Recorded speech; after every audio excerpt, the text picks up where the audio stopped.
Hola, soy Rodrigo Mena González, profesor de algunas asignaturas de lógica en la Universidad de Santiago, y este es el tercer módulo de un curso de 8 módulos que está dictando la universidad a través de sus plataformas virtuales en el contexto de la celebración de la Semana de la Lógica de este año. Así que, bueno, comencemos. En primer lugar, los objetivos de esta sesión consisten en lo siguiente. En primer lugar, em, efectuar una presentación de la interpretación clásica del lenguaje que vimos en el módulo anterior, L sub 0, que es el lenguaje formal más adecuado para estudiar la lógica proposicional. Además, vamos a presentar algunos conceptos semánticos esenciales para el estudio de la interpretación de un lenguaje formal como L sub 0. En este caso, los conceptos de satisfacibilidad, validez y equivalencia de una fórmula y un conjunto de fórmulas, empleando el método de las tablas de verdad, que es un método clásico, tradicional, aparece en todos los libros de lógica y que probablemente ustedes ya conozcan en alguna medida. Por ello lo vamos a ver de una manera muy elemental, pero que básicamente contiene todos los contenidos necesarios para que ustedes puedan aplicarlo por ustedes mismos en alguna ocasión. Además, vamos a presentar algunas de las características generales de la estructura matemática que está asociada a L sub 0 al momento de hacer esta interpretación clásica. Y vamos a mostrar algunas de sus propiedades. En estos momentos probablemente esto suene un poco raro, pero a lo largo de la asignatura a lo largo del módulo, mejor dicho, se va a clarificar bastante. Así que vamos a empezar con el contenido del módulo en específico. Vamos a hablar de la interpretación de L sub 0. A ver, en la sesión 1 sugerimos, no lo vimos con tanto detalle, dijimos que un argumento podía ser válido independientemente de que sus premisas sean verdaderas. Lo que nos interesaba en la sesión 1 era señalar que el concepto de un argumento deductivo eh, corresponde a aquel argumento que em, si las premisas son verdaderas, la conclusión no podía ser sino verdadera también. Ese es el concepto clásico de argumento deductivo. Ahora, una cuestión que probablemente debimos haber enfatizado es que un argumento deductivo puede ser válido o no válido. El concepto de validez lo había querido em, aplazar hasta este módulo, porque este es el módulo que pretendo dedicar a la semántica de un lenguaje formal, es decir, a la forma en que nosotros atribuimos significado a un lenguaje como L sub 0. Ahora, dijimos en la sesión 1 que el concepto de esta noción de validez, o sea, perdón, esta noción de deductibilidad o del carácter deductivo, mejor dicho, de un argumento, está en cierto modo asociado a nuestro concepto de validez del mismo argumento. ¿Y en qué sentido? En que un argumento deductivo exitoso es aquel que efectivamente se logra que si las premisas son verdaderas, la conclusión es verdadera, no tiene otra opción más que ser verdadera también. Em, pero esta pretensión de presentar un argumento deductivo puede fallar en el caso en que las premisas sean verdaderas y la conclusión sea falsa. Entonces, teniendo eso en consideración, en el curso de este módulo vamos a mostrar que un argumento eventualmente podría ser válido pese a que sus premisas sean falsas. El hecho de que las premisas sean verdaderas y la conclusión no tenga otra opción más que ser verdadera es solo un caso, eh, en cierto modo, condicional. Si ocurre que las premisas son verdaderas, la conclusión no tendría otra manera sino ser verdadera también. Pero perfectamente sería posible que un argumento tuviera premisas falsas y a pesar de ello ser perfectamente válido. Eso se va a ver efectivamente más adelante. Ahora, la validez de un argumento depende de las posibilidades, en todo caso, de las posibilidades que tengan sus oraciones o proposiciones de ser verdaderas o falsas. Em, el hecho de que, como dijimos, que un argumento pudiera ser inválido porque sus premisas son verdaderas pero su conclusión es falsa, nos muestra que determinada combinación de valores de verdad en un argumento pueden afectar la validez del argumento. Eso es lo que queremos señalar. Entonces, nuestro conocimiento de la lógica en realidad depende de que seamos capaces de identificar ese conjunto de combinaciones posibles de valores de verdad que podamos atribuir a un argumento o a una fórmula en particular. Ahora, gracias al hecho de que poseemos un lenguaje formal, en este caso, el problema se resume en estudiar las posibles combinaciones de valores de verdad. Esto significa que tenemos que buscar algún medio para definirlas. Y ojalá, bueno, si queremos hacer un uso efectivo de L sub 0 como una herramienta analítica para analizar argumentos, la manera en que nosotros definamos esa posible serie de combinaciones de valores de verdad para cada fórmula tiene que coincidir con los usos que nosotros hacemos cotidianamente de las partículas lógicas en los lenguajes naturales. Acá vamos, la manera en que nosotros asignamos estos valores de verdad a los símbolos de L sub 0 es a través de funciones que asignan valores de verdad, tanto a las variables proposicionales, P, Q, R, S, etcétera, como a los conectivos. No directamente al conectivo, porque el conectivo es incapaz de poseer en sí mismo un valor de verdad, pero a las variables proposicionales que el conectivo toma como abraza dentro de su operatividad lógica como un argumento, si se quisiera, de una función, y arrojando un valor específico característico del conectivo en particular. Va a quedar un poco más claro más adelante. Primero vamos a explicar más o menos qué es una función. Vamos a decir que una función es una relación entre objetos.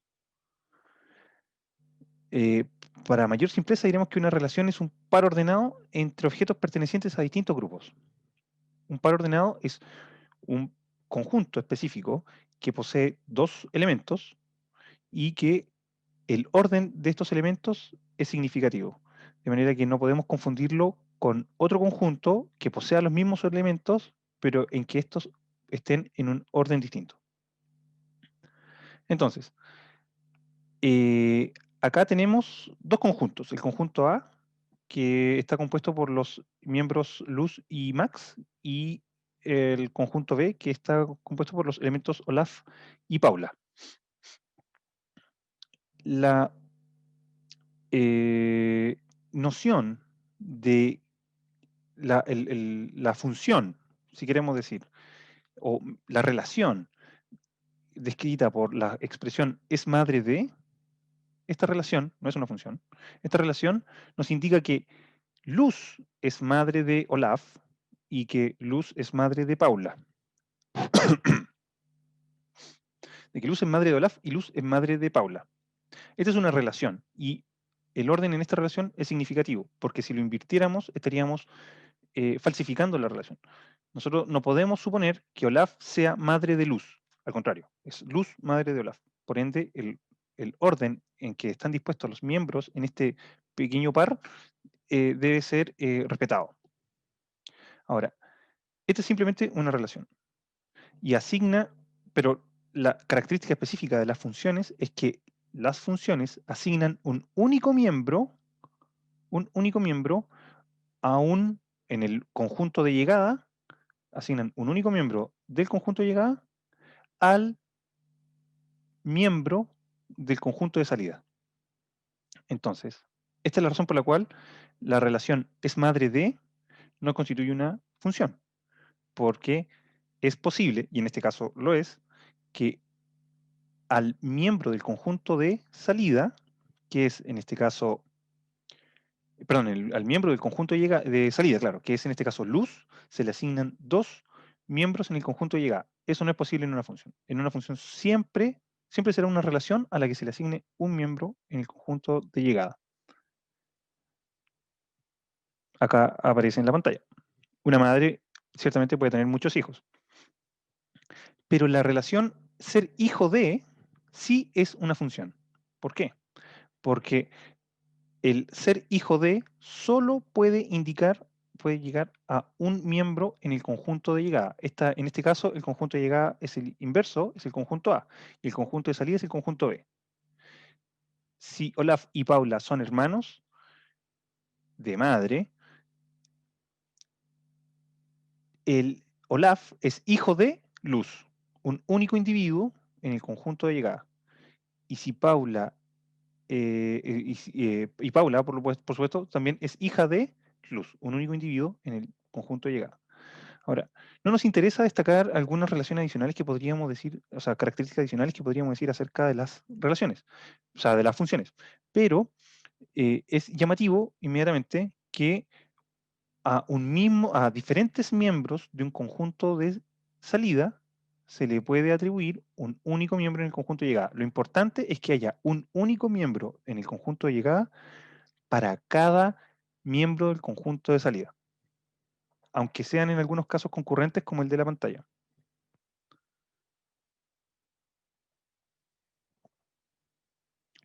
Como hay un solo miembro en el conjunto de llegada, que en este caso es luz, podemos asociar la relación es hijo de Olaf a un único individuo. Y toda la operación puede simbolizarse por medio de una ecuación pequeña en que la función toma a un argumento, en este caso Olaf, simbolizado por la inicial de su nombre, y esta función de Olaf se identifica con el único miembro del grupo de salida al que corresponde, precisamente por ser el hecho por ser una función, digamos. Entonces, podemos siempre relacionar la función más el argumento, aplicada al argumento, con el resultado específico que está asignado para la función en el conjunto de salida. Bien, habiendo dicho eso, ahora vamos a considerar cada miembro cada símbolo lógico del lenguaje L sub 0 como una función que va a arrojar un único miembro, un único valor de verdad, verdadero o falso, dependiendo de la combinación de miembros que tenga como conjunto de salida. Entonces, para decirlo nuevamente, un conectivo de L sub 0, un conectivo lógico de L sub 0, va a ser considerado como una función que, tomando cierta combinación de valores de verdad en el conjunto de salida, va a asociar un único valor de verdad en el conjunto de llegada. El conjunto de llegada está compuesto por dos valores posibles, verdadero o falso. Nada más. Habiendo dicho eso, podemos indicar lo siguiente. Habiendo dicho eso para los conectivos prioritativos funcionales, así llamados usualmente, precisamente porque se consideran funciones, eh, vamos a decir que las proposiciones, variables proposicionales, solamente pueden adoptar uno de dos posibles valores de verdad, así sin más. Pueden ser o verdaderas o falsas, sin más detalles. Esto lo simbolizamos de esta manera. Para esto definimos una función de interpretación llamada V. La interpretación, entonces, consiste en la función que nosotros empleamos para otorgar un valor de verdad, verdadero o falso, a cualquier conjunto de símbolos de L sub 0, dado que asociamos una función a cada símbolo en particular. Para las variables proposicionales, verdadero o falso, nada más.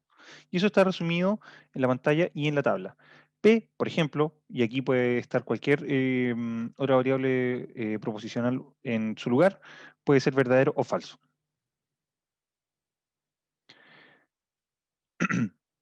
Ahora, para tratar de asociarlo a nuestras concepciones normales de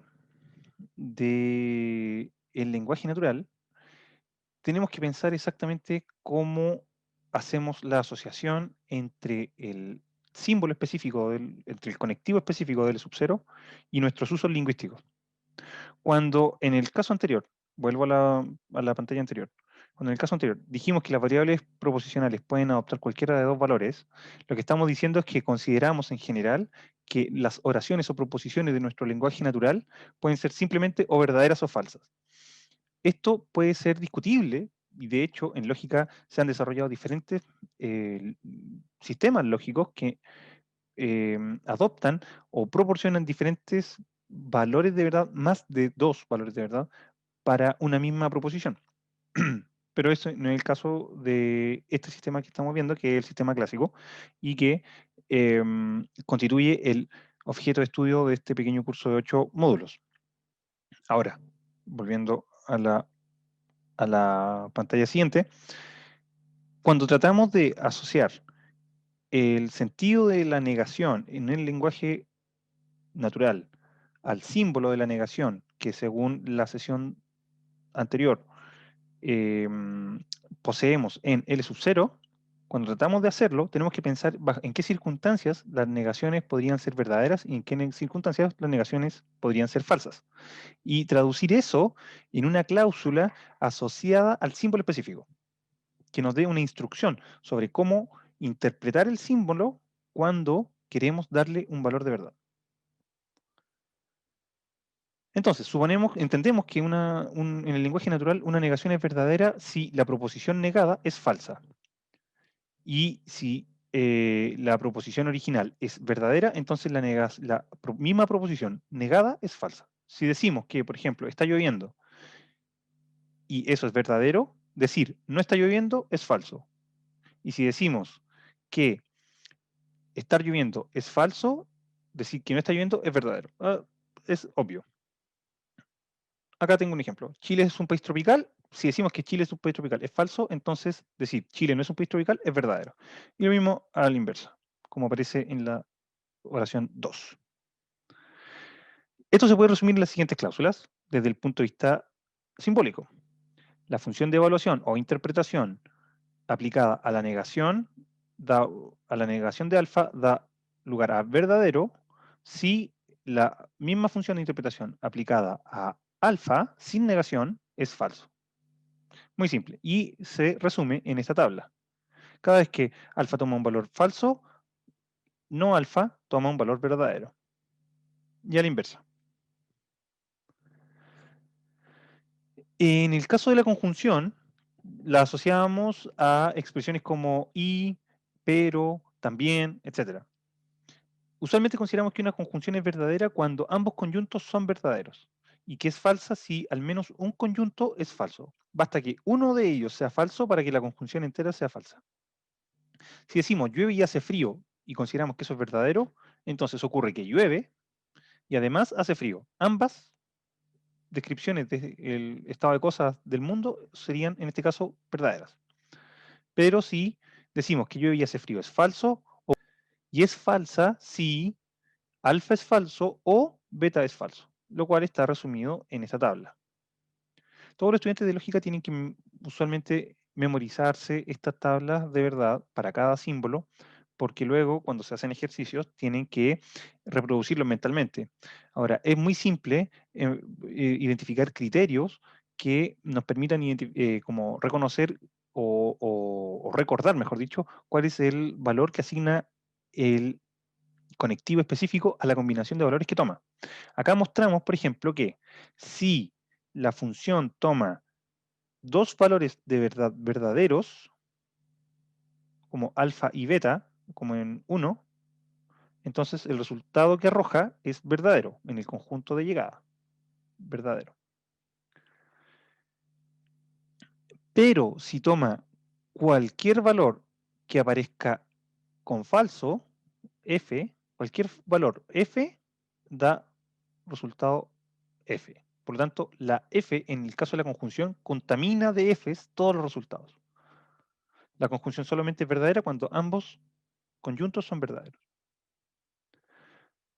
La disyunción, dijimos que podía entenderse de dos formas, pero la vamos a entender de la manera más débil posible, según la cual consideramos que Una disyunción es verdadera si al menos uno de sus conyuntos es verdadero, o sea, disyuntos es verdadero, pero también podría ser incluso verdadera cuando ambos son verdaderos.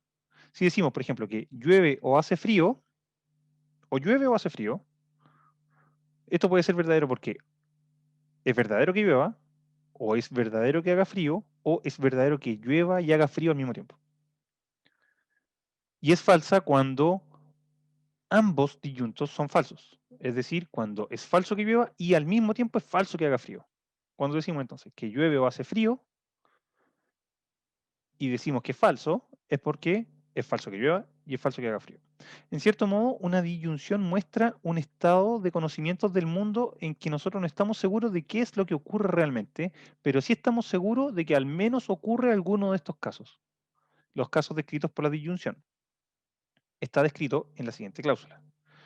A diferencia de la conjunción, podemos decir que basta que haya un disyunto verdadero para que el valor que arroja, el valor único que arroja en cada caso la disyunción sea verdadera. Necesita que sean los dos valores falsos de cada disyunto para que el único valor que arroja la función, en este caso, sea falso. Como ven, hay cuatro casos por dos variables. Distribuimos las variables de tal forma de agotar cada uno de estos casos y al caso 1 se le da un solo valor, al caso 2 se le da un solo valor, y al caso 3 lo mismo, y al caso 4 igual. En todos estos casos es verdadero si al menos uno de sus disyuntos es verdadero, y es falso si ambos disyuntos son falsos. Bueno, acá estábamos expresándolo, precisamente lo que dijimos en la sesión anterior. Cuando decimos que llueve o hace frío, pero no ambos, estamos ocupando una versión fuerte de la disyunción. Pero esta versión fuerte de la disyunción es perfectamente descriptible en nuestro lenguaje L sub 0 si en lugar de interpretar la expresión pero no ambos, y en lugar de asociarle, digamos, un símbolo específico, simplemente añadimos la expresión y no ocurre que el primer disyunto y el segundo disyunto. Entonces, lo que originalmente podríamos haber descrito como P o Q, sin este como cláusula adicional, al integrarle esta cláusula específica, tenemos que integrarle una conjunción negada, excluyendo de esta forma el caso específico en que ambos disyuntos pueden ser verdaderos. Y así dejamos exclusivamente en la tabla aquel caso en que los disyuntos tienen valor de verdad diferente. En otras palabras, cuando queremos emplear una disyunción fuerte y decir ocurre esto o ocurre aquello, pero no pueden ocurrir ambos, tenemos que añadir una conjunción negada para excluir el caso que nosotros también pretendemos excluir, que es el que ambos disyuntos ocurran.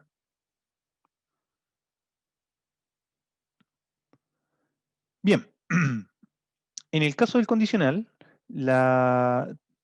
entendemos que un condicional puede definirse como equivalente a la expresión que aparece en pantalla. Si A entonces B, resulta equivalente entonces a no alfa, perdón, si alfa entonces B es equivalente a no alfa o beta. Esto se puede demostrar en una tabla de verdad, como las pequeñas tablas que hemos mostrado hasta el momento. Ahora, un condicional es verdadero si su antecedente es falso o su consecuente es verdadero. Esta es una forma un poco intuitiva, mejor dicho, de explicar cómo se interpreta el condicional. Es falso en cualquier otro caso. Perdón, en el caso en que es verdadero el antecedente y el consecuente es falso. Em, Aparece acá, por ejemplo. Tenemos un ejemplo de que si consideramos que la siguiente expresión, si mientes, entonces estás ocultando algo. Si la consideramos verdadera, este condicional es verdadero si o es falso que mientas o es verdadero que estés ocultando algo. Insisto, es poco intuitivo. Pero lo voy a explicar en un segundo con la tabla de verdad a la vista, con la tabla de verdad específica del condicional. Diríamos que es falso el condicional en el caso en que mientes, pero no me estás ocultando algo. Acá es más interesante. Acá empieza a verse algo de luz. ¿Qué ocurre? ¿Qué ocurre? Cuando en la sesión anterior vimos el condicional, vimos que podían hacerse diferentes usos del condicional, que había un uso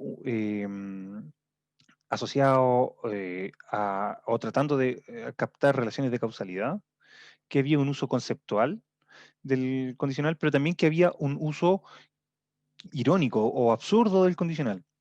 Entonces, para tratar de captar estos 3 o 4 sentidos que eventualmente podría tener una relación de condicionalidad en el lenguaje natural, lo que hacemos es centrarnos en la característica en común que tienen todos ellos. ¿Cuál es la característica en común? Ocurre que, si ponemos atención en la tabla, usualmente consideramos que si le damos una interpretación causal al condicional, es probable que estemos dispuestos a considerar que si, a ver, si pongo la mano al fuego, entonces me quemo, esa expresión, que revela una cierta relación causal, si estamos dispuestos a considerarla verdadera, entonces tendríamos que suponer que solo sería, usualmente es verdadera cuando es verdadero que pongo la mano al fuego y es verdadero que además me quemo. Y podríamos considerarla también falsa si pongo la mano al fuego y no me quemo. Ahí sería obviamente falsa. En el uso conceptual, como por ejemplo, si mientes, entonces me estás ocultando algo, ocurre algo parecido. Pero en el uso irónico o absurdo del condicional, en el que decimos, por ejemplo, si tú estás diciendo la verdad, entonces la luna es de queso. En ese caso, nosotros no nos estamos comprometiendo con el hecho de que estés diciendo la verdad. Simplemente estamos diciendo que en el evento improbable en que tú estés tratando de decir la verdad, en realidad es tan improbable que podría decir cualquier cosa, incluso como que la luna es de queso, que es evidentemente falso. Entonces, tenemos el caso en que un condicional puede ser verdadero, porque puede ser verdadero que si estás diciendo la verdad, entonces la luna es de queso, em, pero no estamos pretendiendo que el antecedente, es decir, que tú estás diciendo la verdad, sea verdadero, al contrario, estamos pretendiendo que sea falso. Estamos en el caso 4 acá, en que el antecedente es falso y el consecuente es falso, pero el condicional es verdadero. La relación de condicionalidad entre que tú digas la verdad y que la luna sea de queso es efectiva. Aceptamos ese condicional. Como hay tanta variación en la interpretación de los condicionales, entonces, para poder captarlos todos con este mismo símbolo, lo que hacemos es adoptar una postura conservadora y tratamos de interpretarlo de la manera más, de la mínima manera posible. Cuando hacemos eso, simplemente notamos que todos ellos serían falsos si el antecedente es verdadero y la consecuencia es falsa.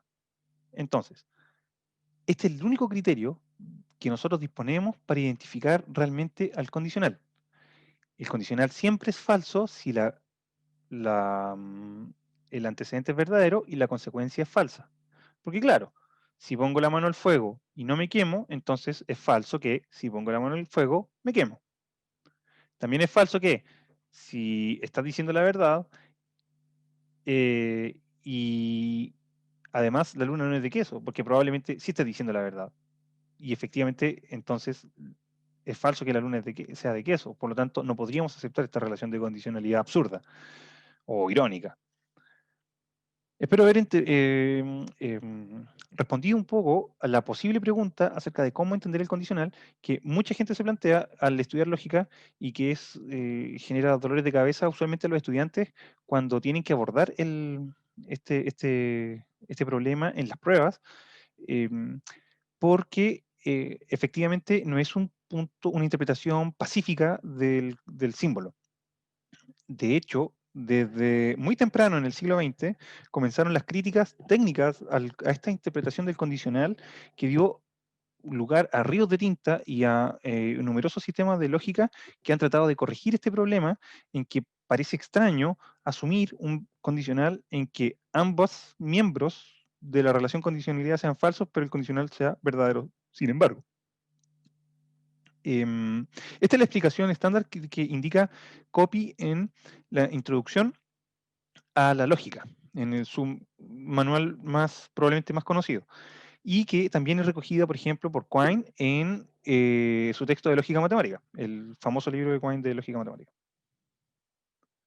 Ahora, claro, Quine simplemente se remite al criterio básico de falsificación de un condicional en que este es verdadero y el antecedente es verdadero y el consecuente es falso, por lo tanto el condicional es entero falso. Pero básicamente es la misma idea. Ahora, un bicondicional es verdadero si ambos componentes del bicondicional tienen el mismo valor de verdad. Y es falso si adoptan valores de verdad diferentes. Entonces, si decimos, mientes si solo si faltas a la verdad, tú mientes si solo si faltas a la verdad, entonces, ¿es verdadera esta expresión si mientes y faltas a la verdad? Porque estamos estableciendo una relación, en cierto sentido, paralela entre mentir y faltar a la verdad. Si decimos que mientes si solo si faltas a la verdad, entonces, si mientes, estás faltando a la verdad. Si no mientes, entonces no estás faltando a la verdad. Y es falso cuando tienen valores de verdad diferentes. Si mientes, pero no faltas a la verdad, entonces no existe esta relación paralela entre los componentes del bicondicional. Se expresa obviamente en las cláusulas que aparecen en la pantalla y además en la tabla indicada. Cada vez que los valores de verdad, cada vez que cada argumento de la función del bicondicional, acá hay un error de símbolo, este es el condicional, debería ser las 3 barras, que son acá, las que están acá. Cada vez que los dos argumentos toman valores idénticos, entonces el bicondicional es verdadero. Ahora, una cosa llamativa es que el bicondicional usualmente lo interpretamos como un condicional que va en los dos sentidos. Eso lo dijimos en la sesión 02. Y acá está la expresión como formal de lo que estábamos diciendo. Decimos que si alfa entonces beta y ocurre que beta entonces alfa, entonces tenemos que hay una relación de bicondicionalidad alfa si sol si beta. De manera, o sea, hay una relación de bicondicionalidad alfa si sol si beta, eso, perdón. Ahora, lo podemos ver en la tabla. Cada vez, nuevamente tenemos 4 casos, dado que tenemos solo 2 variables de verdad y 2 valores posibles, son 4 posibles combinaciones, y indicamos aquí las tablas de verdad de los condicionales respectivos. Si alfa entonces beta es falso, exclusivamente en el caso en que alfa es verdadero y beta es falso. A la inversa, si beta entonces alfa, el condicional entero es falso solo en el caso en que beta es verdadero y alfa es falso, porque han invertido su posición. Ahora, si hacemos la conjunción, decimos que las conjunciones solo son verdaderas cuando ambos conjuntos son verdaderos. Entonces, tenemos que identificar el caso, a ver si está destacado en rojo. No, no está destacado en rojo. Tenemos que identificar el caso en que tanto el primer conjunto como el segundo conjunto son verdaderos al mismo tiempo y asignarle a ese valor verdadero debajo de la tabla respectiva. Entonces, si alfa entonces beta es verdadero y beta entonces alfa es verdadero, va a ser verdadero la conjunción entre ambas. Lo mismo acá, ambos son verdaderos, la conjunción es verdadera. Si adoptan valores de verdad distintos, o si al menos uno es falso, la conjunción es falsa, como aparece acá. Y que coincide con la misma tabla de verdad para el bicondicional, teniendo este orden de posibles interpretaciones de los argumentos del bicondicional. Si se fijan acá, es el mismo orden. A la primera combinación es verdadera, cada vez que alfa y beta son verdaderos, el bicondicional aquí debería ser verdadero. Y cada vez que son falsas, el bicondicional es verdadero también. En todos los demás casos falsa, ocurre lo mismo. Cada vez que son verdaderos, cada vez que tienen el mismo valor, mejor dicho, verdaderos, y cada vez que tienen valores diferentes, falso. Bien, esa es la forma estándar de entender, de interpretar los símbolos del lenguaje L sub 0. Ahora, el valor de verdad de una fórmula molecular depende del valor que adopten sus variables. A este le llamamos principio de composicionalidad. De manera que cada partícula aporta su propio valor al esquema total. Ahora, todos los posibles valores que adopten dependen de las posibles combinaciones, todos los posibles valores que adopte una fórmula, mejor dicho, dependen de las combinaciones de valores de verdad de sus componentes o argumentos. Hay una manera de calcular cuál es la- el número posible de combinaciones, y eso es equivalente a 2 elevado a n, con n considerando el número de variables. Por ejemplo, tenemos una sola variable, 2 elevado a n es igual a 2, por lo tanto hay dos valores de verdad. Si tenemos una sola variable, tenemos dos valores de verdad, verdadero y falso.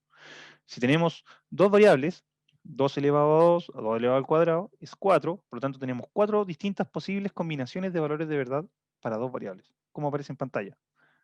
Ahora, asignamos composicionalmente, o mejor dicho, componemos los valores de verdad de acuerdo a las funciones representadas por los conectivos, y empieza a emerger el valor completo de la fórmula que queremos estudiar. Esto lo hacemos a través de tablas de verdad, como aparece en la pantalla. Acá tenemos un ejemplo de tabla de verdad. Queremos analizar esta fórmula. Lo primero que tenemos que hacer es identificar el número de variables que posee. En este caso posee tres variables, P, Q y R. Como posee tres variables, 2 al cubo significa que tiene, o sea, dado que si aplicamos el cálculo anterior, con 2 al cubo obtenemos 8 posibles combinaciones de valores de verdad para las tres variables. Las ordenamos a la izquierda de la fórmula original y distribuimos los valores de manera ordenada, de manera de agotar todas las posibles combinaciones de manera separada. ¿Cómo se hace eso? Empezando por la izquierda, tenemos que dividir los posibles números de combinaciones, en este caso 8, en 2, y la mitad hacia arriba, verdaderas, distribuir solo valores verdaderos, y la mitad hacia abajo, falsos. Luego, hacer lo mismo en la mitad siguiente para el siguiente valor. Entonces, tomando la mitad, hacemos lo mismo. A partir de aquí, distribuimos la mitad de los valores hacia arriba verdaderos y la segunda mitad falso. O mejor dicho, el segundo cuarto falso. El primer cuarto verdadero, o sea, el tercer cuarto verdadero y el cuarto cuarto falso. Y así. Y luego llegar a la última columna en que distribuimos los valores de manera, ¿cómo decirlo? Em, saltada, de manera secuencial, de forma que que quede verdadero, falso, verdadero, falso, verdadero, falso.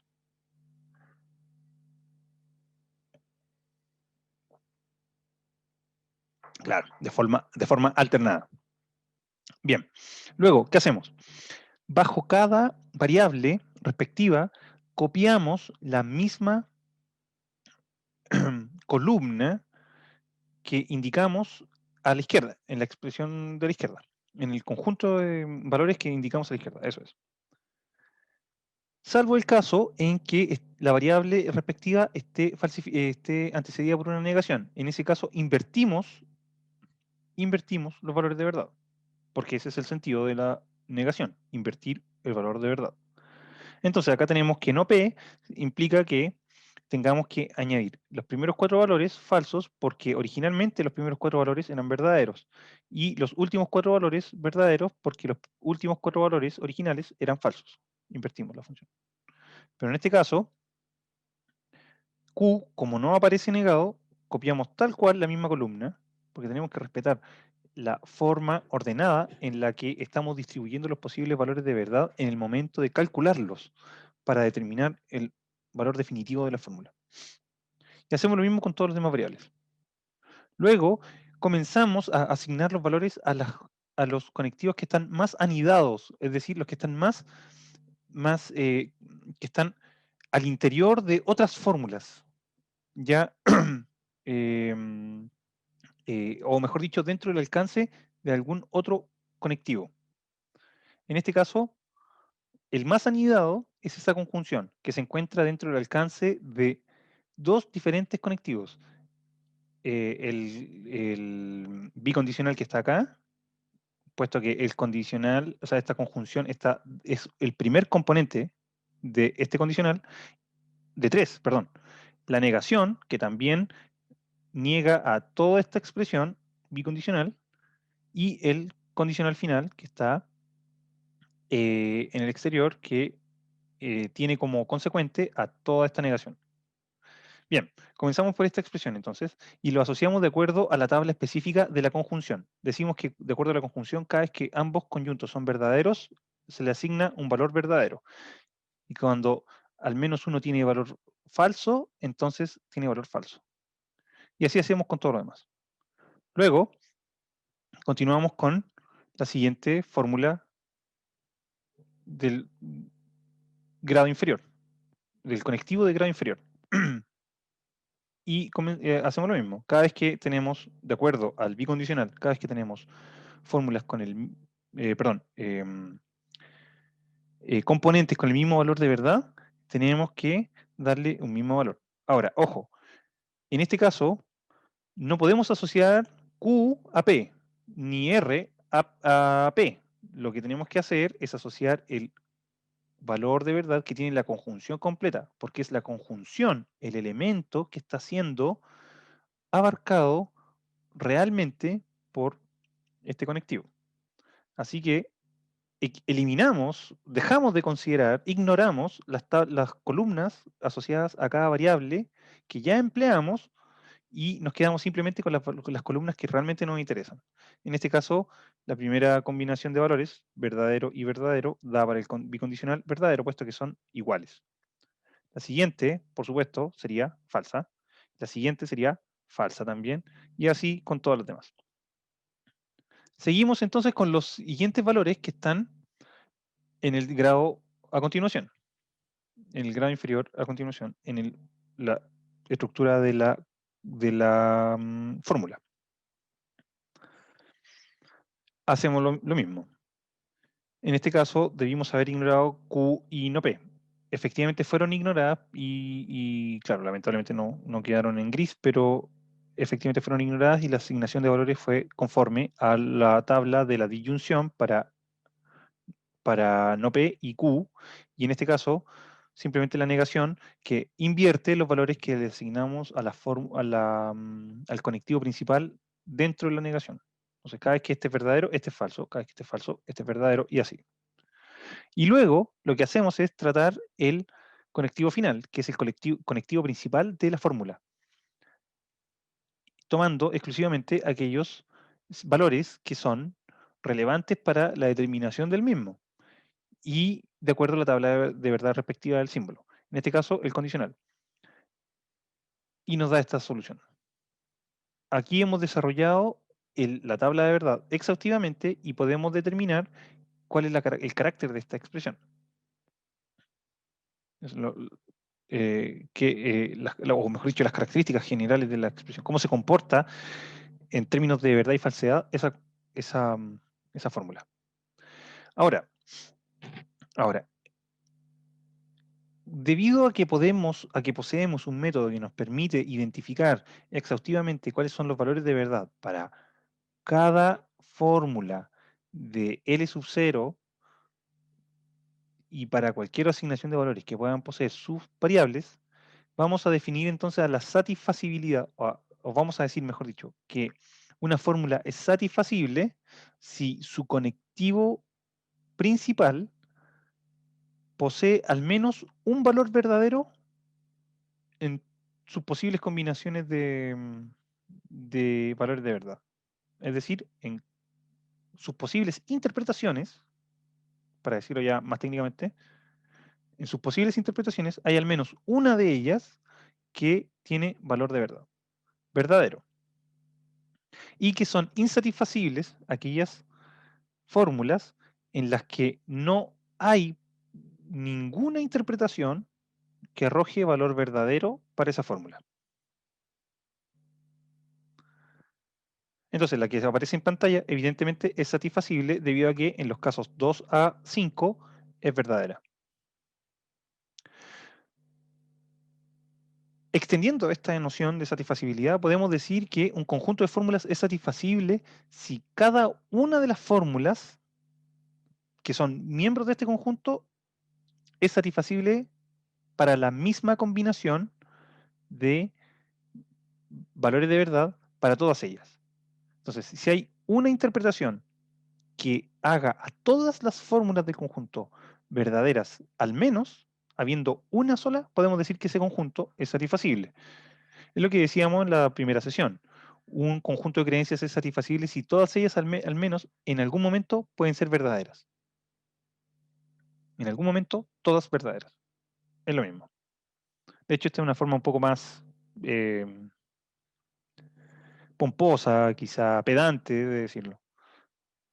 Ahora, eso significa que un conjunto de fórmulas como el que aparece en pantalla, alfa sub 1, alfa sub 2, alfa sub n, para que este conjunto sea satisfacible, entonces como todas tienen que ser satisfacibles, todas tienen que ser verdaderas en algún momento, equivale o nos permite mostrar que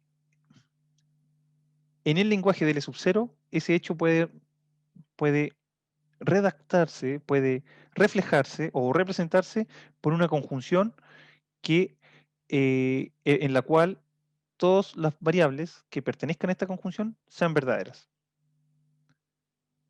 Entonces, para decirlo de una forma un poco más clara todavía, un conjunto de variables o un conjunto de fórmulas, en términos más generales, un conjunto de fórmulas es satisfacible solo en el caso en que la conjunción de todas ellas es satisfacible también.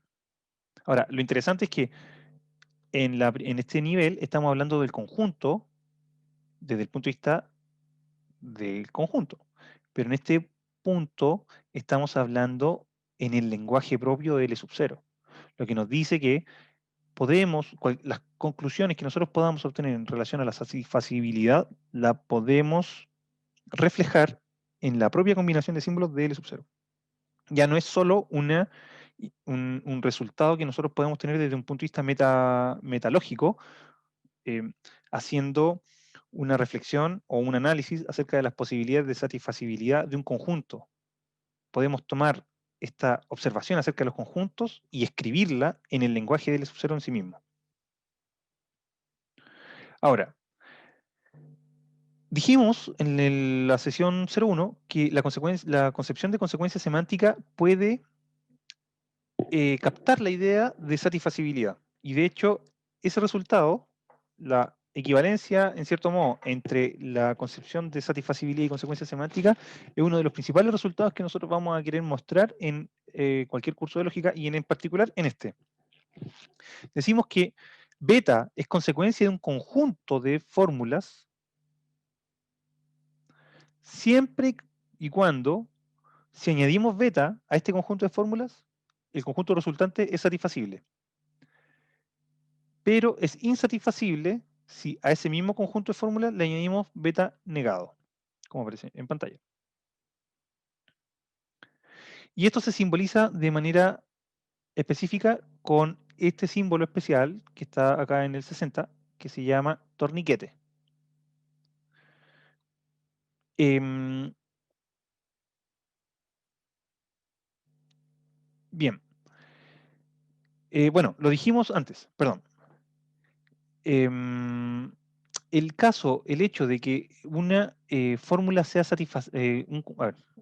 una fórmula sea consecuencia de un conjunto de fórmulas, de acuerdo a la noción que habíamos manejado en la primera sesión, em, el hecho de que una fórmula sea consecuencia de otro conjunto, entonces, quiere decir que no puede ocurrir que las primeras fórmulas, el conjunto de fórmulas sea verdadero y la fórmula que nosotros queremos considerar como consecuencia sea falso. Eso es lo que queremos representar en la expresión que aparece en la pantalla. Es decir, que si añadimos esta fórmula, todas pueden ser verdaderas en algún momento, pueden ser falsas, pero si llegan a ser verdaderas las fórmulas del conjunto original,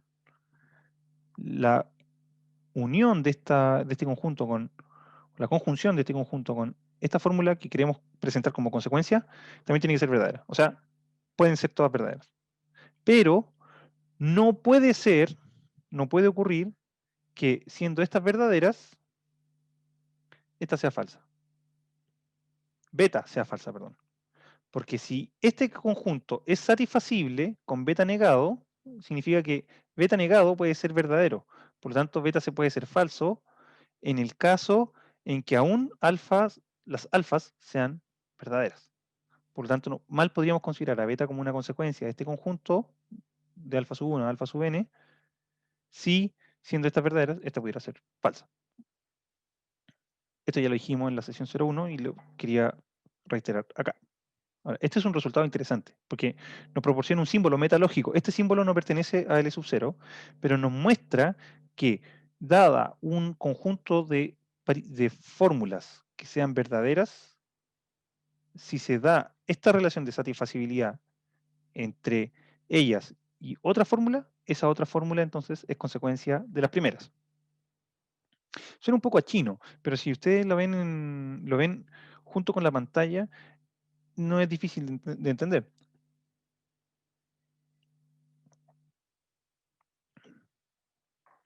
Ahora bien, cuando el conjunto al cual nosotros aludíamos originalmente, piensen en premisas.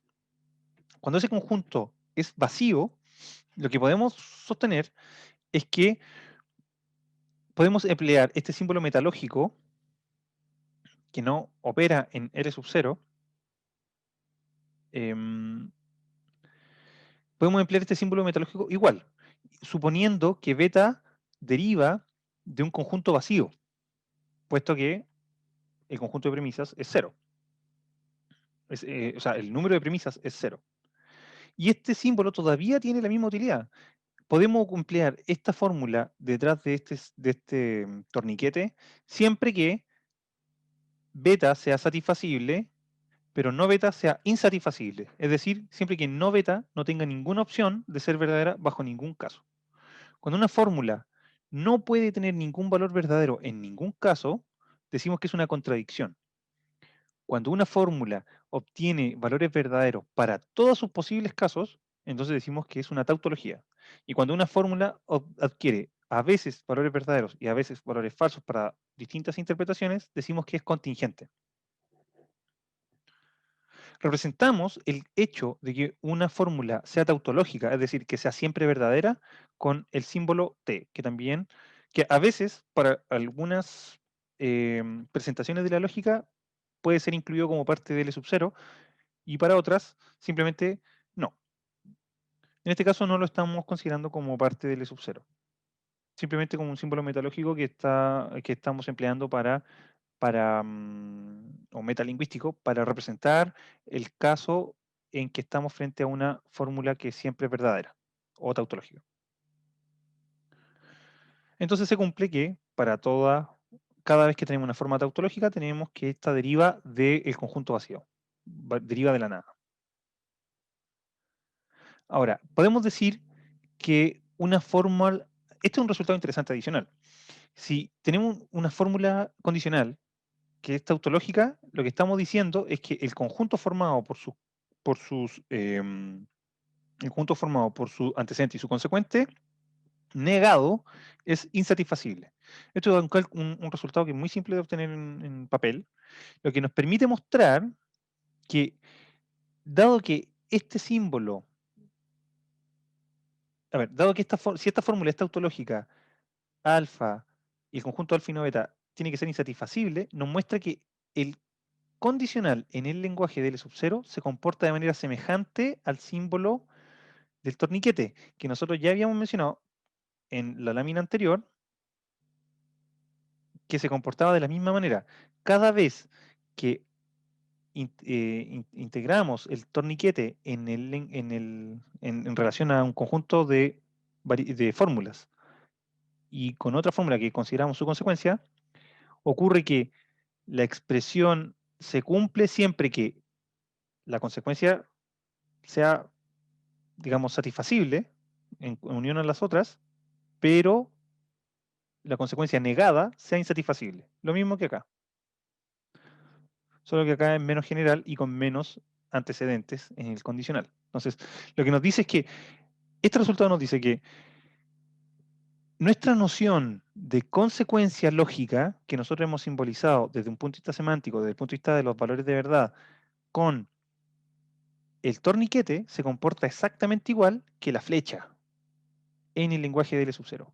Por lo tanto, todas nuestras apreciaciones en torno a el torniquete las podemos traducir en símbolos en L sub 0. Y L sub 0 lo podemos emplear para demostrar si hay relaciones de consecuencia entre conjuntos de premisa, ya no desde el punto de vista de los conjuntos, sino desde el punto de vista del lenguaje de L sub 0.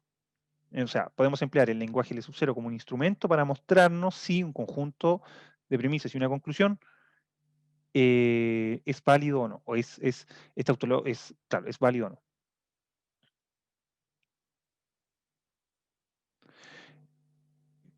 Una confusión que, a ver, este resultado es importante porque nos permite emplear al lenguaje como al propio lenguaje de L sub 0 para sacar ciertas consecuencias de relaciones de consecuencia asociadas a L sub 0.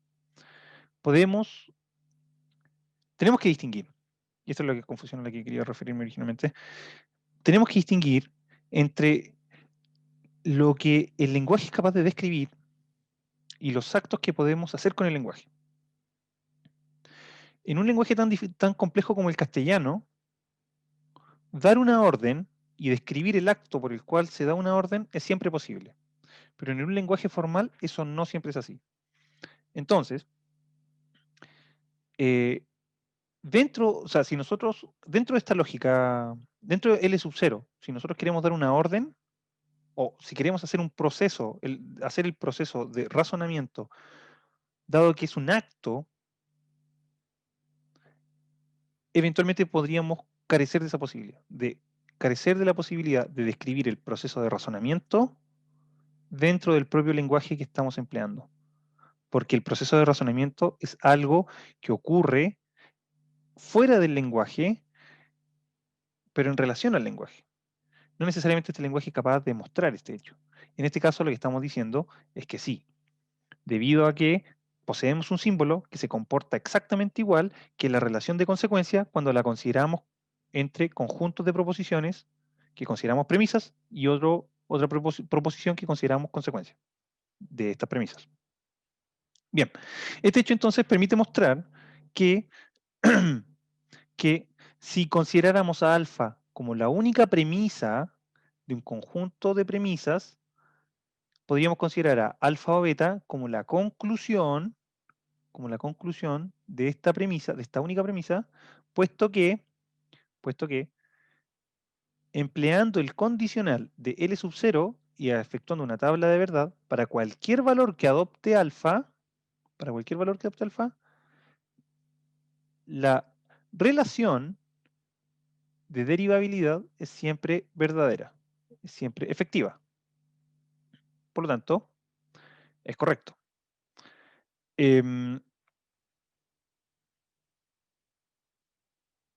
Claro, cada vez que alfa es verdadera,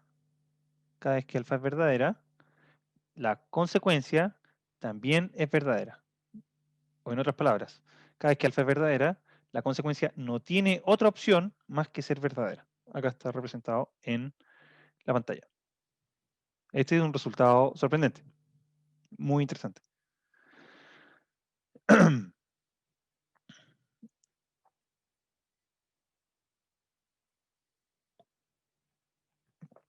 Este resultado se llama teorema de la deducción, por si quieren investigar más adelante. También lo vamos a volver a estudiar en el próximo módulo, pero desde el punto de vista de las reglas de un sistema formal asociado a L sub 0 y no desde un punto de vista semántico. Lo que hace interesante, es que también constituye un resultado interesante, puesto que nos muestra que hay resultados semánticos que son concurrentes con los resultados simplemente combinatorios de un proceso deductivo. Bien. Ahora, a la inversa, si un conjunto nunca es satisfacible, entonces cualquier la adición de cualquier fórmula, negada o no, siempre va a ser satisfacible, puesto que siempre la otra fórmula negada o no negada va a adoptar algún valor de verdad, puede adoptar algún valor de verdad verdadero, lo que nos permite mostrar lo que se ve acá. Este símbolo, esta fórmula que está acá es verdadera, o sea, perdón, es usualmente es contradictoria, siempre es falsa, puesto que tiene una conjunción y cada vez que alfa adquiere un valor de verdad específico, no alfa le va a dar el valor de verdad opuesto. Cada vez que ocurre eso, una conjunción es falsa. Esto siempre es falso. Entonces, este es un símbolo que representa la constante de contradicción. Siempre es falso. Y esta operación nos muestra que cada vez que tenemos un antecedente que es contradictorio, vamos a tener un condicional que es siempre verdadero, puesto que la conclusión puede adquirir cualquier valor de verdad, en cualquier caso. Esto muestra que de lo falso se puede derivar cualquier cosa en virtud de una relación de consecuencia, que esto lo representamos acá. La constante de falsedad la representamos por el símbolo de la verdad invertido. Y lo mostramos de esta manera. Lo falso puede dar lugar a cualquier fórmula, que aquí está representado por una metavariable, una letra griega, que puede ser sustituida por cualquier fórmula. Y lo mismo podemos decir acá. Dado que una fórmula puede ser verdadera sin tener premisas, con mayor razón puede ser verdadera si añadimos cualquier fórmula antes. Lo mismo al revés. Si una fórmula es falsa, puede dar lugar a cualquier fórmula. Una regla que es, cuyo conocimiento es interesante y que muestra este comportamiento en cierto modo es, y que podemos mostrar dado esta analogía entre el torniquete y el condicional, es la del modus ponens. Modus ponens es la regla de deducción, probablemente la regla de inferencia, así llamada, digamos, más famosa que existe en la historia, probablemente la más empleada en los análisis de lógica. Nos dice que lo siguiente, si tenemos una fórmula condicional, si tenemos una fórmula condicional, y al mismo tiempo tenemos el antecedente de esa fórmula condicional, perfectamente a este conjunto de fórmulas podemos añadirle el consecuente de manera separada.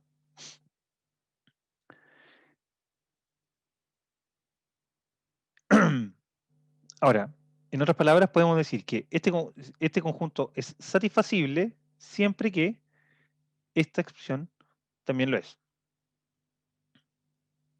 Y tenemos acá la tabla de verdad. Cada vez que alfa y si alfa entonces beta, que en este caso serían las premisas de este argumento, o del argumento que podemos construir con la idea del modus ponens, cada vez que las premisas son verdaderas, ambas, la conclusión no puede sino ser verdadera, de acuerdo a la forma ordenada de distribución de valores de verdad que hemos efectuado. Si cambiáramos este orden, también cambiaría obviamente este orden en que también está beta presente y por lo tanto este mismo resultado se reproduciría en cualquier otro de estos niveles, pero ya no en el mismo.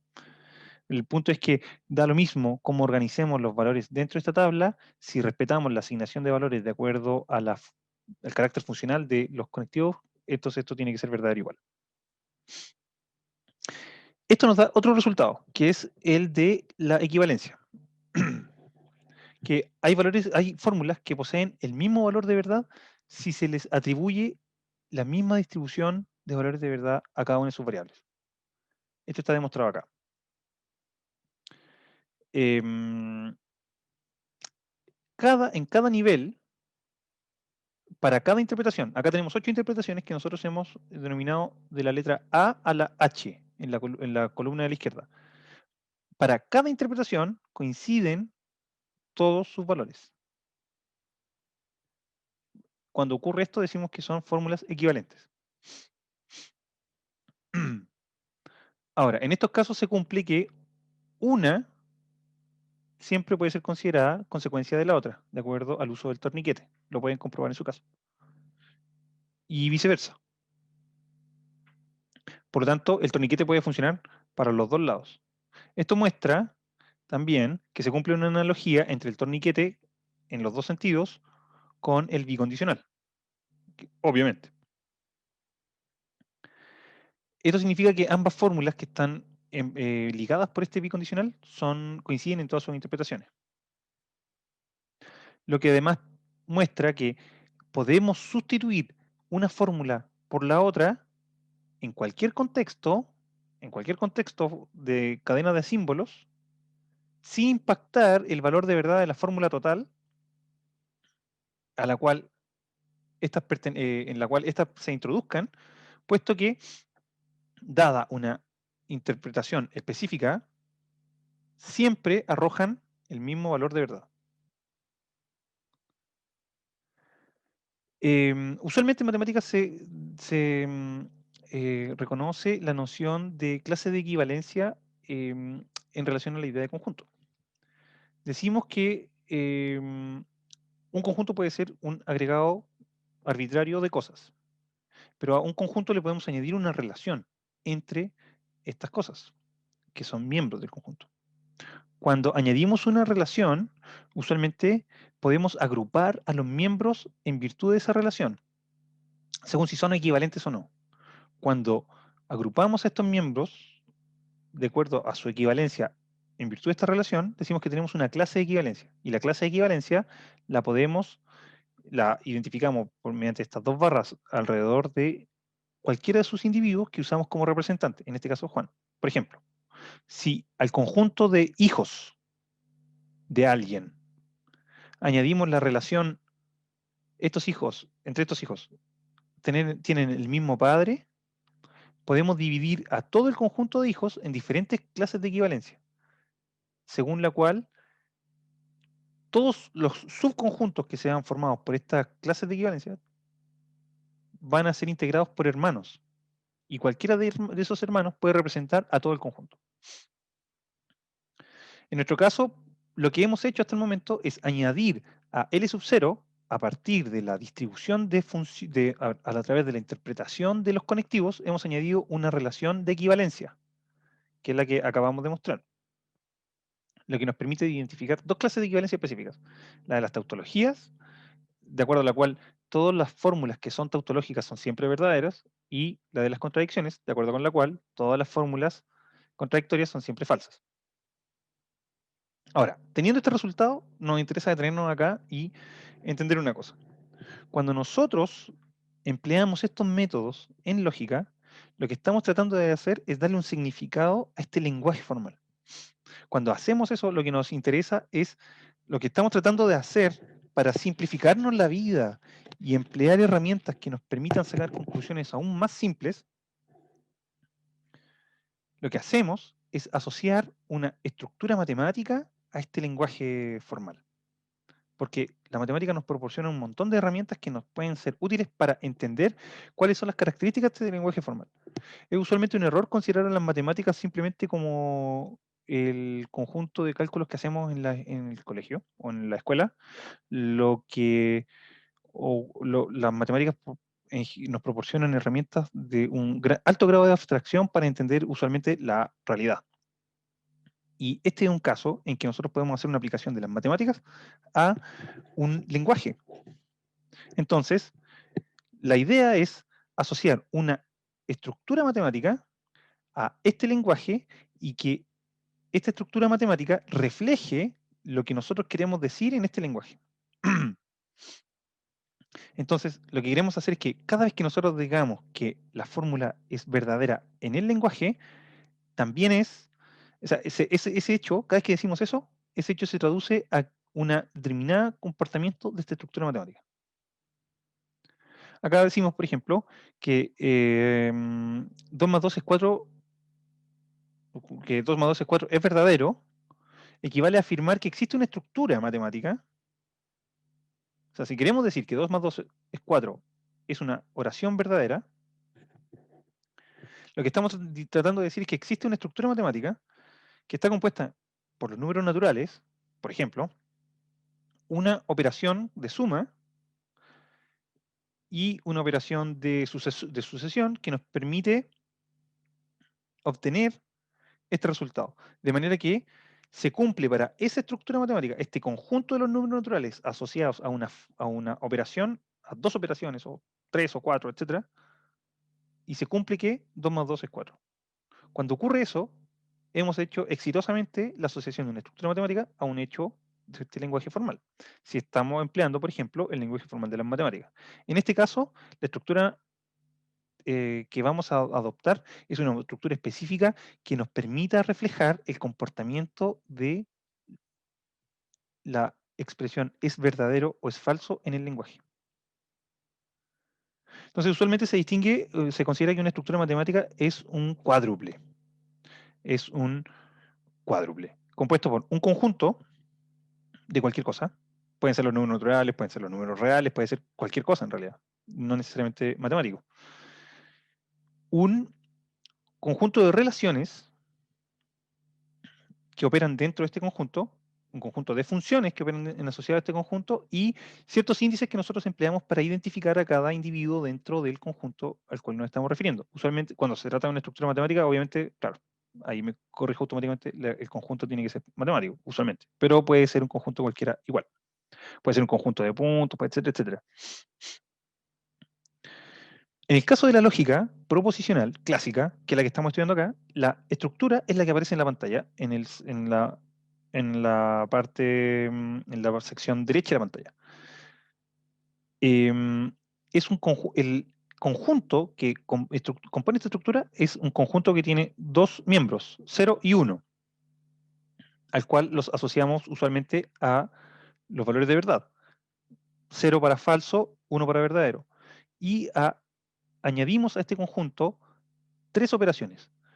La representada por la disyunción, usualmente en el lenguaje L sub 0, la conjunción y la negación. Pero como no estamos hablando del lenguaje sub 0, en este caso estamos hablando de ciertas operaciones distintas que pertenecen a una estructura. Queremos añadir esta estructura al lenguaje L sub 0. Estas operaciones las vamos a definir más adelante. De hecho, ahora, así es como nosotros describimos el conjunto de valoraciones que tenemos en L sub 0. Esta es la forma en que la definimos. Y esta es la forma en que nosotros vamos a definir los comportamientos de estos símbolos y otros más en esta estructura. Sustituimos los valores de verdad que estábamos empleando antes por los números que para nosotros pertenecen a esta estructura y que nosotros después vamos a asociar a verdadero y falso.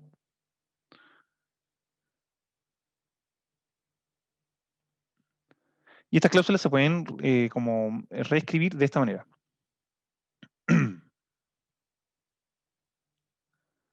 Claro.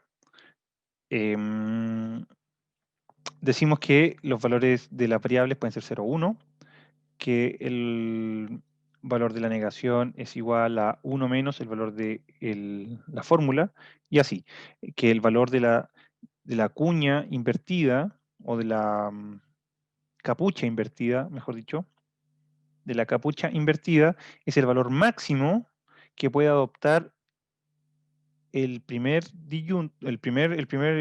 valor, el primer argumento, o el segundo argumento. El máximo que puede adoptar este valor o este valor. Los comparamos y el máximo corresponde a el valor que adopta la capucha invertida. La capucha adopta el valor mínimo que puede adoptar este argumento o este argumento, según lo que indica acá. Y así, cuando se opera de acuerdo a estas funciones matemáticas, obtenemos los mismos resultados, pero desde un punto de vista matemático y no desde un punto de vista de L sub 0 que estaba asociada a intuiciones acerca de la verdad y la falsedad en el lenguaje. Esto nos permite mostrar que se cumplen si uno emplea esta estructura matemática, podemos mostrar que se cumplen ciertas leyes, que son las que aparecen ahí, para esta estructura en particular. Se cumple la conmutatividad, es decir, ahora, ojo, estamos empleando variables para los números, no son variables oracionales, por eso estoy usando las letras X, Y y Z. Se cumple que la ley de la conmutatividad para la capucha y para la capucha invertida. Se cumple la asociatividad de la forma en que lo usamos usualmente en matemáticas para la capucha y la capucha invertida. La distributividad, de acuerdo a la misma estructura que lo hacemos en matemáticas, para la capucha y la capucha invertida en una misma fórmula. Y al revés, como aparece aquí en pantalla. Una llamada ley de la absorción, según la cual la variable que queda afuera de una sucesión de capucha y capucha invertida, si aparece también adentro, entonces representa el valor total de la expresión. Y lo mismo acá. Y las llamadas leyes de identidad.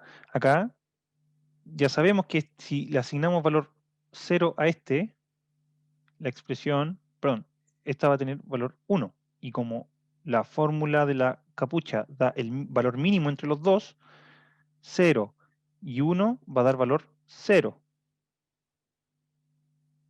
Como la capucha invertida da el valor máximo, 0 entre 0 o x, al final el que prima va a ser el valor de x. Si x es 1, va a ser 1. Si x es 0, al final igual va a ser el valor de x el que sea reflejado por el valor de la fórmula completa. Lo mismo acá. El valor de la... Si hipotéticamente le asignáramos un valor 1 a y, y este adquiriría valor 0, como lo indica acá. Porque 1 menos 1 es igual a 0. Este adquiriría entonces valor 0. Pero como la capucha asigna el valor máximo que tiene alguno de estos dos, la capucha entera tiene valor 1, dado que este tenía valor 1, el valor máximo. Y dado que la capucha invertida, a eso me refiero, capucha invertida 1. Y dado que la capucha asigna el valor mínimo, si x tiene el valor 1, dado que 1 va a arrojar 1. Pero si tiene valor 0, va a arrojar 0. Por lo tanto, siempre se respeta el mismo valor que tenga x. Este se llama ley de identidad.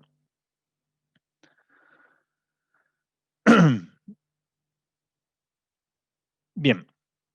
Ahora, esta misma estructura se puede representar de manera abstracta con con las operaciones que se pueden hacer dentro de un conjunto. Si en lugar de adoptar el conjunto 0, 1, compuesto por los miembros 0 y 1, adoptamos el conjunto potencia de cualquier conjunto y las operaciones de unión, intersección y complemento, que son familiares para todos por teoría de conjunto, podemos llegar a los mismos resultados que la estructura anterior. Y se cumplen las mismas leyes. Las mismas leyes. Esto es bastante sorprendente.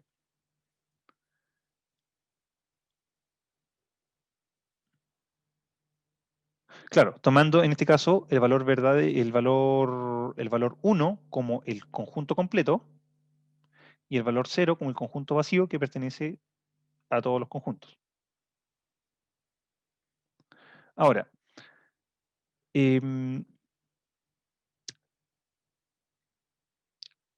claro, hemos definido la función matemática en esta estructura matemática, para la capucha invertida y la capucha, hemos definido estas dos funciones, el valor máximo y el valor mínimo.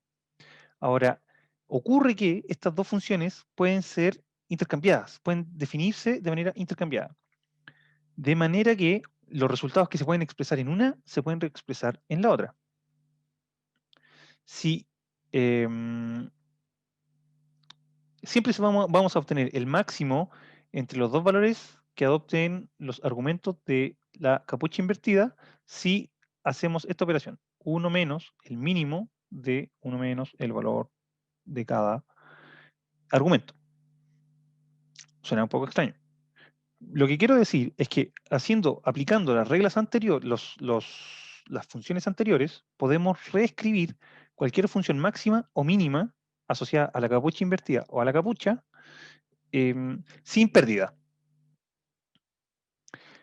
Acá se ve, si aplicamos esta función máxima asociada a la capucha invertida para P y Q, obtenemos los mismos resultados en la columna A y la columna D para la misma distribución de valores de cada uno. Por lo tanto, puesto que, claro, acá la columna B coincide con la columna G, que es la del valor de P, y la columna C coincide con la columna J del valor de Q. Por lo tanto, habiéndose distribuido valores de manera ordenada y consistente, obtenemos siempre los mismos resultados a pesar de jugando simplemente con las formas de reescribir estas mismas funciones de máximo y mínimo. Acá está otra demostración al revés. Este resultado nos da la posibilidad de que algunas tautologías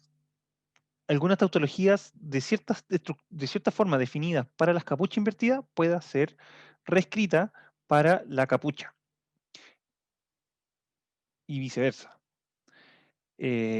Por lo tanto, esto nos muestra que es posible demostrar una serie de teoremas para algunas fórmulas con las capuchas que se pueden reproducir simplemente haciendo ciertas sustituciones para la capucha invertida. Este resultado se le llama dualidad. Acá hay otros resultados que se puede obtener con la misma estructura formal, con la misma estructura matemática, que es la de el complemento, la intersección del conjunto vacío o la unión del conjunto universal, y son las que aparecen en pantalla. Ley del complemento, la ley del doble complemento, la ley de impotencia y las leyes de De Morgan.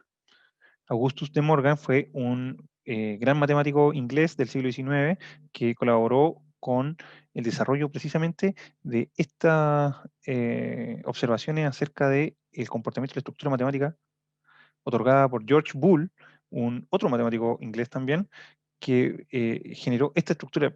Él fue el creador de esta estructura matemática para interpretar el funcionamiento del lenguaje en la lógica.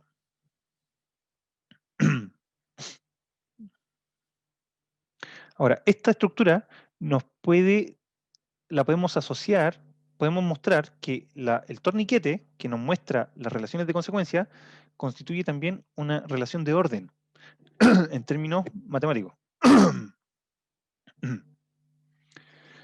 Una relación de orden es, en un conjunto cualquiera, se representa usualmente con el símbolo de mayor o igual y se caracteriza por poseer tres características, usualmente. Se le pueden añadir otras más, pero nos quedamos solamente con estas tres. Tiene que ser reflexiva, es decir, que para cualquier individuo de este conjunto, este individuo tiene que estar en una relación de ser mayor o igual consigo mismo. Obvio. Tiene que ser transitiva, es decir, si hay un individuo que tiene una posición inferior y otro que tiene una posición inferior a la de él, y otro que tiene una posición inferior a la del segundo, entonces el tercero tiene una posición inferior a la del primero. Transitividad. Y antisimetría, es decir, si uno tiene una posición de inferioridad frente a otro, y ese otro tiene una posición de inferioridad frente al mismo, al primero, entonces en realidad ambos tienen, ambos son iguales, ocupan la misma posición en la estructura de orden. Se llama antisimetría. Ahora, esta relación se cumple para el símbolo de mayor o igual, como aparece ahí. Y también se cumple muy coincidentemente con la con las relaciones de consecuencia. Acá hay un pequeño error. Acá este beta debería ser alfa. Alfa, si alfa es una premisa, podemos tener a la misma alfa como consecuencia. Si decimos que hoy llueve, entonces, por lo tanto, podemos concluir que hoy llueve. Está bien. Acá se cumple, ustedes lo pueden comprobar en su casa, se cumple que si tenemos una premisa que arroja una conclusión y esta conclusión arroja otra conclusión, podemos entonces asumir que la primera premisa también arroja esa misma conclusión en cadena. Y que si ya lo dijimos, si una fórmula es consecuencia de otra, semántica, Si una es consecuencia semántica de otra, y la primera es consecuencia semántica de la segunda, entonces ambas son equivalentes semánticamente. Semánticamente, desde el punto de vista de valores de verdad, a eso me refiero. Ahora, y dado que opera esto, esta misma, se cumplen ciertos hechos en relación a estas relaciones de orden, se cumplen los mismos en virtud de la relación de consecuencia. Por lo tanto, hemos mostrado en cierta forma que la relación de consecuencia es una relación de orden también.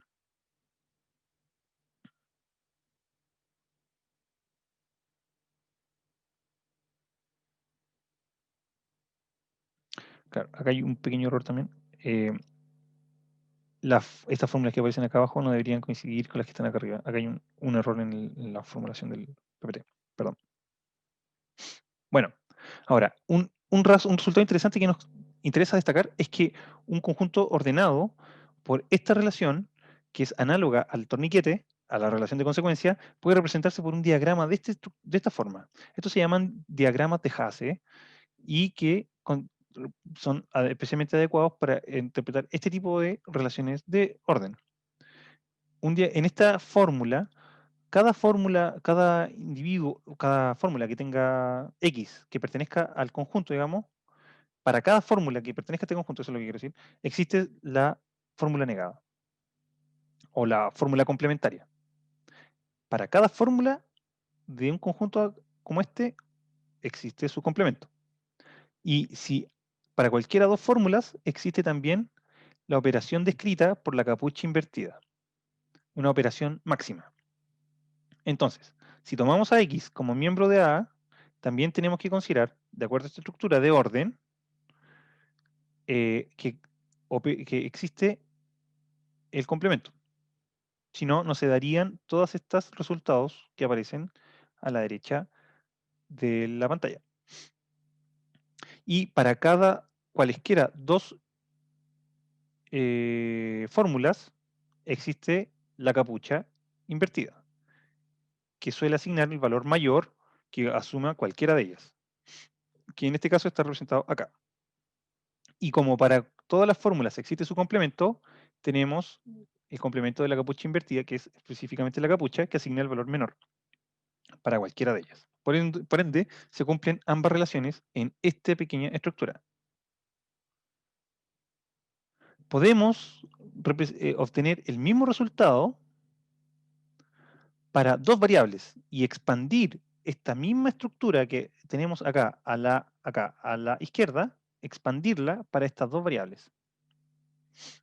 En términos concretos, lo que estamos haciendo es generando una estructura ordenada que cumpla las reglas de la estructura matemática que dimos, que en realidad se llama álgebra booleana, en honor a Boole, eh, la estamos adaptando para representar las relaciones posibles de consecuencia que existan entre dos variables.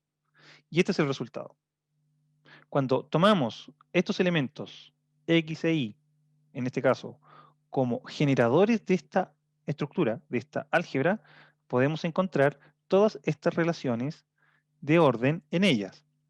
Tenemos, al poner la presentación en pantalla grande, se ven algunos, cambia el orden de las líneas, o sea, no el orden, sino cambia la, el punto de llegada de las líneas, que se corre un poquito, pero espero que me disculpen este problema, porque no lo puedo controlar, no lo puedo evitar al momento de desarrollar este PPT, pero se supone que todas estas líneas convergen en un mismo punto.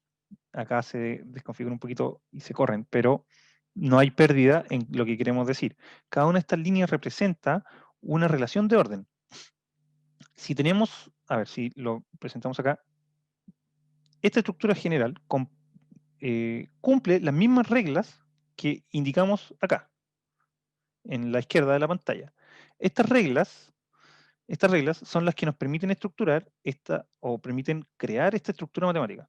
Nos dice que para cada variable X, o cada fórmula en esta estructura, existe su complemento. En este caso, no X, para X. Y no Y para Y. Y todas ellas son en sí mismas opuestas. ustedes lo pueden analizar en su propia casa. Se cumple para todas ellas. Por ejemplo, la opuesta a esta es esta. La opuesta de esta es esta.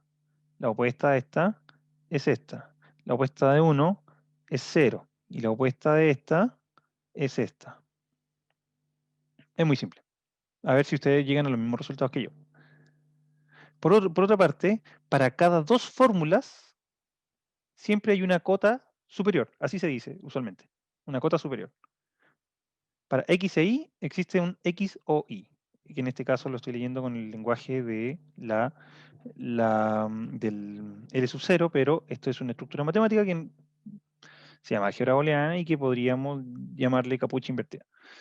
El punto es que se pueden utilizar los mismos símbolos y lo estamos utilizando porque lo que queremos mostrar es que hay una analogía entre los símbolos del L sub 0 y los del álgebra booleana, que a veces se expresan con el símbolo más y el símbolo puntito, que es como la multiplicación se simboliza en algunos libros de texto matemático.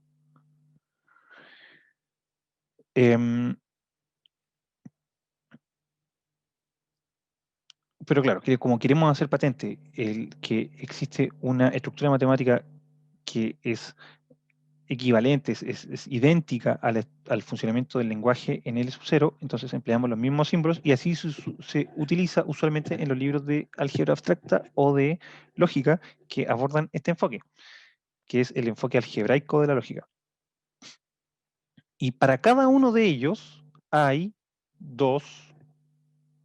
cada símbolo representa la cota superior de algunos otros símbolos. Y lo mismo la cota inferior. Por ejemplo, la cota inferior de X o Y, que es el inverso de la cota superior, a ver, no en este caso, claro, la cota inferior de este no es el inverso necesariamente de la cota superior de estos dos, pero la cota inferior es esta expresión que aparece acá. Ahora, debería estar la cota inferior simbolizada por una capucha, pero la demostración de que corresponden una a la otra se hizo a través de las secuencias de sustituciones que mostramos antes y que aparecen indicadas acá. Lo primero que se aplicó una ley de distribución de la cuña de X dentro de la capucha invertida formada por XY. Y lo mismo de no Y en la capucha invertida de X e Y. Aplicamos la regla de distribución y luego aplicamos la de identidad. Y redujimos esta expresión a 0 y redujimos esta expresión a 0. Luego aplicamos la interpretación de la cuña, la absorción, identidad también, y bajamos estos dos paréntesis, de acuerdo porque están separados por esta cuña invertida. Luego, lo que hacemos es reordenarlas y obtenemos el mismo resultado que aparece acá. Lo reordenamos por conmutatividad y obtenemos el mismo resultado, como pueden ver acá y acá, que es la cuña que opera entre X capucha invertida y no X capucha invertida no. Y esto lo obtenemos acá en el lenguaje de L sub 0, simplemente sustituyendo variables matemáticas por las variables, metavariables que estamos empleando nosotros usualmente en L sub 0. Un resultado interesante que convendría añadir acá es que en esta estructura se define un subconjunto de ella y se llama filtro a aquella que cumple las siguientes características. En el filtro siempre pertenece la cota superior a todo el conjunto, 1. Y que para todo miembro del filtro hay otro miembro de la estructura que siempre que sea mayor a este miembro del filtro, entonces ese miembro mayor también pertenece a la estructura. En este caso, por ejemplo, si adoptamos X como el conjunto generador del filtro, decimos que 1 tiene que pertenecer al filtro, a este conjunto, uno tiene que presionar el conjunto, y además todos los individuos que sean superiores a este individuo, todos los miembros de la estructura que sean superiores en la estructura de orden a la que constituye nuestro conjunto generador, también tienen que pertenecer a él. Entonces, ahí tenemos el filtro generado por X. A ese conjunto se le llama filtro. Lo interesante de acá es que el filtro es un conjunto satisfacible. Es decir, existen al menos, se puede garantizar que existe al menos una interpretación que hace que todos los miembros que aparecen acá sean verdaderos. Representamos uno por la expresión alfa o no alfa, que es siempre satisfacible y que coincide con el conjunto de las tautologías. De hecho, esta es la fórmula que empleamos para identificar como representante a todas las tautologías.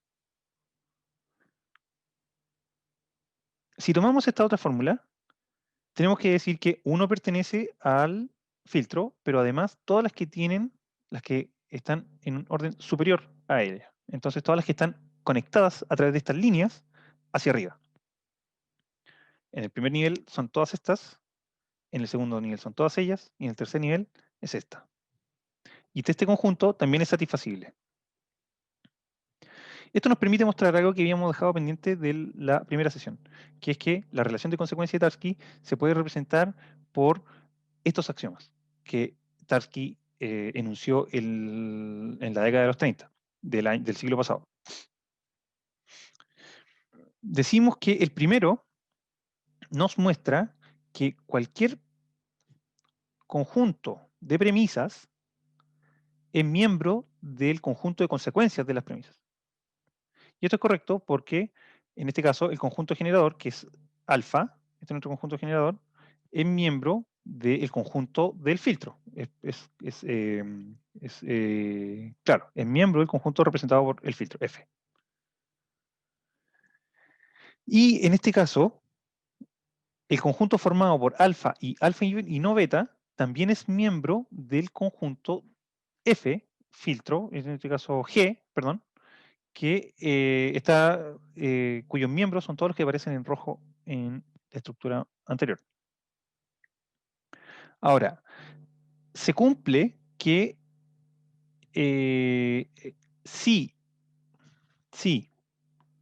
hay un conjunto de premisas que es subconjunto de otro conjunto de premisas, las consecuencias de la primera también son consecuencias de la segunda. Entonces, las consecuencias del primer conjunto, o sea, perdón, del primer miembro del conjunto de premisas, bueno, ahí estamos diciendo que si alfa, en este caso, es un subconjunto del conjunto de premisas, compuesto por alfa y no beta, entonces las consecuencias de alfa, que son todas ellas, son subconjunto de las consecuencias del conjunto de premisas de la cual alfa sea parte, que son todas esas. Por último, decimos que no importa si aplicamos reiterativamente en la operación de consecuencia a cada una de estos conjuntos de premisas, no obtenemos nueva información a partir de ello. Por lo tanto, la aplicación iterada idempotente de la operación de consecuencia a un mismo conjunto de premisas no nos va a dar nunca más información que esto. Por lo tanto, si nosotros buscamos todas las consecuencias de cada uno de los miembros del filtro, no vamos a encontrar nada más que el mismo filtro. Acá. Una última aplicación interesante de estas álgebras booleanas, de esta estructura matemática que nosotros asociamos a la lógica para obtener los resultados que obtenemos y captar nuestras impresiones de verdad y falsedad, es que esta misma estructura es adecuada para representar las conexiones de los circuitos en los aparatos electrónicos. Un matemático norteamericano llamado Claude Shannon publicó un artículo en que mostró una, por decirlo así, correspondencia entre esta forma del cálculo lógico, las interpretaciones cotidianas del cálculo lógico clásicas, que aparecen a la izquierda, en la tabla, pero en la columna de la izquierda, con los estados en que puede encontrarse un circuito o las conexiones de un circuito. Dijo, por ejemplo, que un circuito está, perdón, cada variable opera como un circuito y que un circuito está cerrado, como en este caso, cuando es falso.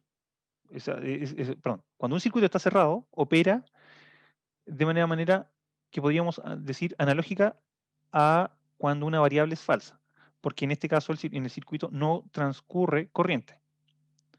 Pero si asumimos esta correspondencia entre las variables y los circuitos y decimos que una variable es verdadera, entonces la podemos asociar a que por un circuito pasa corriente. Es decir, el circuito está abierto. Y se cumple lo que aparece aquí en este otro caso. ¿Por qué se cumple esta relación? Esta correspondencia, porque un circuito tiene simplemente dos estados en los que puede estar, abierto o cerrado. Con corriente, en cuyo caso está cerrado, o sea, en cuyo caso está abierto, o sin corriente, en cuyo caso está cerrado. Ahora, eso es simple para las variables y la falsedad de la variable. Si queremos hacer esta analogía entre circuitos y lenguaje, el lenguaje formal L sub 0.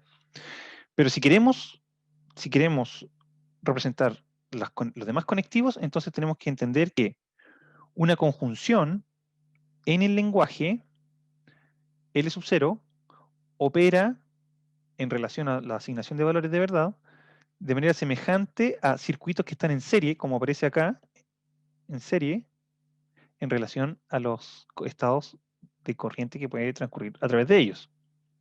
Y una disyunción en el lenguaje en relación a sus valores de verdad opera de manera semejante a circuitos que son paralelos en relación a la corriente que puede transcurrir a través de ellos. Esta es la intuición de Shannon, en un artículo muy breve que tiene 11 páginas que es muy entretenido de leer. Este resultado está obtenido de un texto de iniciación a la lógica de José Díez Calzada.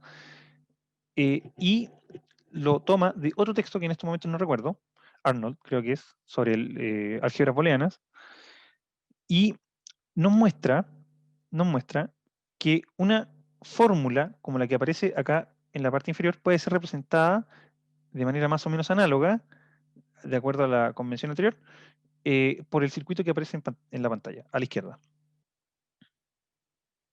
Entonces, como son paralelos, P o Q, y están en serie con R, entonces podemos decir que P o Q y R son paralelos a su vez, o sea, O, R o S, que son paralelos, perdón, R y S, o S, que están en serie con R, por lo tanto, IR, y generamos la fórmula abajo, digamos. P o Q, IR, O, R y S, o S, IR.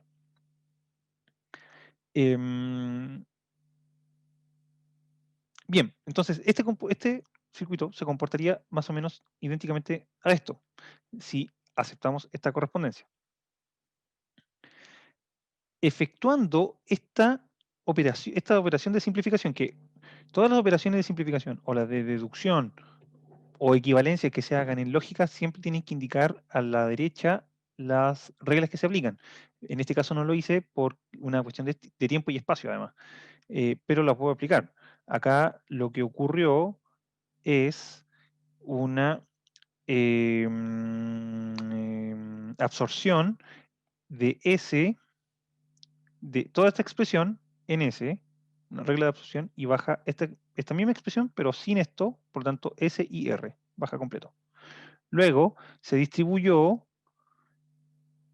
esta expresión se distribuye acá, al interior de esta. Por lo tanto, esta se combina con el primer conjunto y después se combina con el segundo conjunto, de acuerdo a las reglas de la distribución.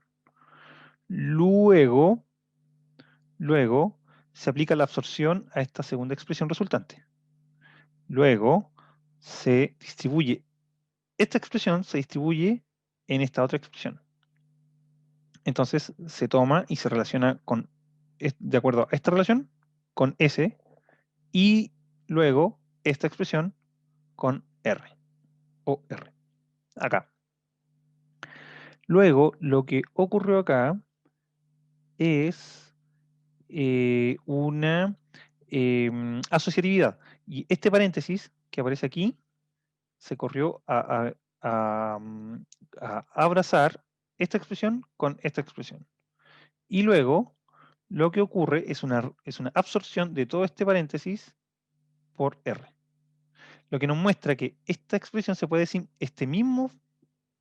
los mismos resultados que se pueden obtener con este circuito que es tan complejo, se pueden obtener por este circuito que es mucho más simple. Esta es una de las aplicaciones de la lógica de la álgebra booleana muy interesante y que se puede hacer a partir de la lógica, puesto que la lógica se comporta como una álgebra booleana, la lógica clásica, desde un punto de vista semántico, y se puede hacer con la lógica, digamos, para determinar la forma, las estructuras más eficientes que puede tener una distribución del cableado de un circuito eléctrico en la realidad. Así que esta es una de las razones por las cuales estudiamos lógica también. O sea, hay aplicaciones, además de la simple aplicación lingüística, que nos permite entender que el lenguaje es plástico y que se puede adaptar a múltiples otros fenómenos, para escribir múltiples otros fenómenos.